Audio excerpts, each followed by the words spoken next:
Soy una voz artificial, así que ofrezco una disculpa del autor por mi pronunciación de los nombres propios.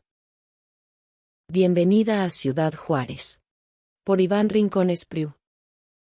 En Sicario, Estados Unidos, 2015, cuyo título en español es Sicario, Tierra de Nadie, el cineasta canadiense Denis Villeneuve vuelve al estilo personal de Incendies, Canadá, 2010, luego de su paso por el thriller policíaco y dramático, Prisoners, 2013, y el thriller psicológico, Enemy, 2013, uno como Mystic River, de Clint Eastwood, otro como Cronenberg y Lynch.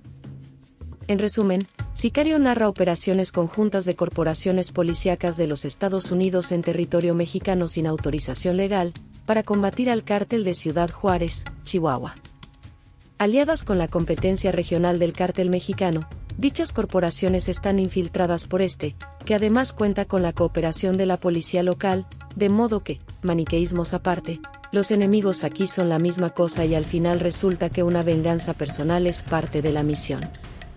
Sicario también es un thriller policíaco y dramático, pero con horror en dosis inevitables cuando se trata de narcotráfico mexicano, pues los cárteles que asientan sus reales en México desplazaron a los colombianos con una violencia descarnada, inhumana y brutal.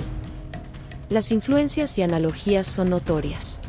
Como Zero Dark Thirty, Estados Unidos, 2012, de Catherine Bigelow, lo que tiene Sicario de policíaco es más bien paramilitar con tintes políticos.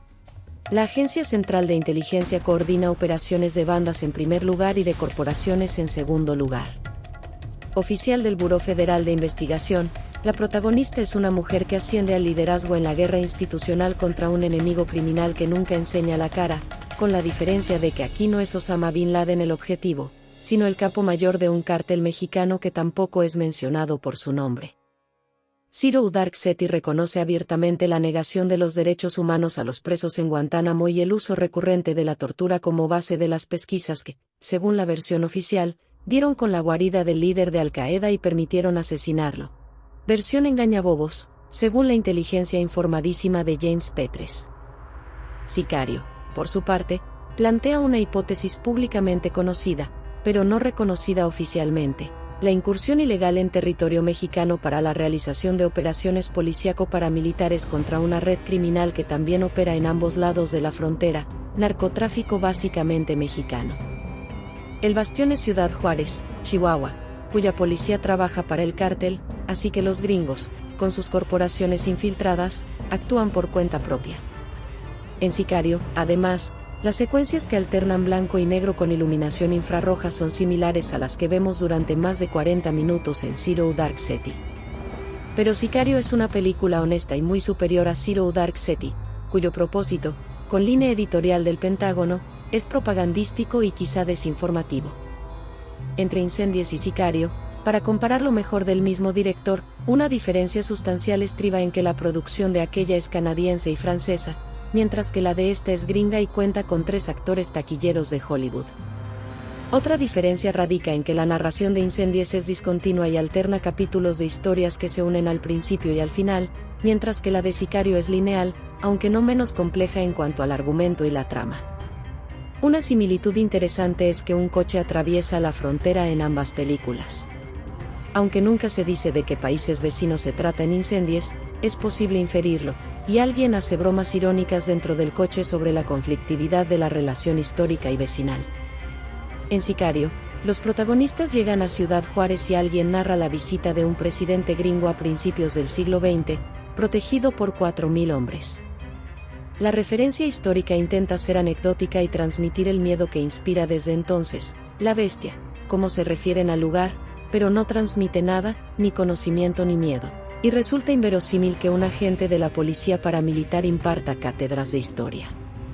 Minutos después, los visitantes, más bien invasores, ven cadáveres colgados de un puente, desnudos y mutilados, y el mismo personaje explica la finalidad de mutilar los cuerpos, pero a pesar del tono cínico, su explicación es psicologista y, en consecuencia, igualmente fallida. Por lo demás, el guión de Taylor Sheridan es casi tan meritorio como el de Incendies, basado a su vez en una exitosa obra de teatro, con la diferencia de que Sicario es totalmente original. Entre sus grandes aciertos, La pesadilla de Ciudad Juárez es representada como un síndrome.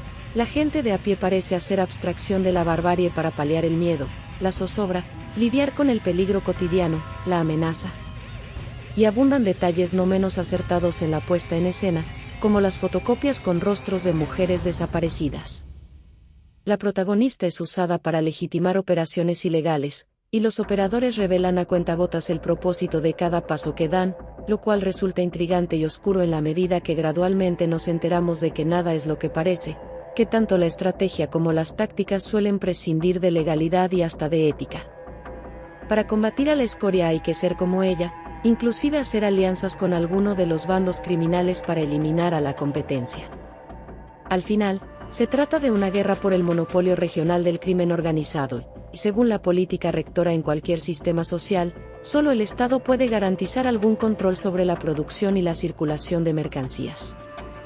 No se trata de acabar con el narcotráfico, sino de controlarlo. Esa es la principal diferencia con Traffic, Estados Unidos, 2000, de Steven Soderbergh, cuya premisa es que la guerra contra las drogas no tiene salida ni final, es un laberinto en espiral. Ninguna de estas películas lo dice, pero es imposible soslayar que, además de la lógica del mercado en el capitalismo, la raíz del problema es la prohibición. Todos saben eso, empezando por quienes impiden la despenalización de las drogas como principio de la solución, porque los intereses en juego importan más que la salud pública y social.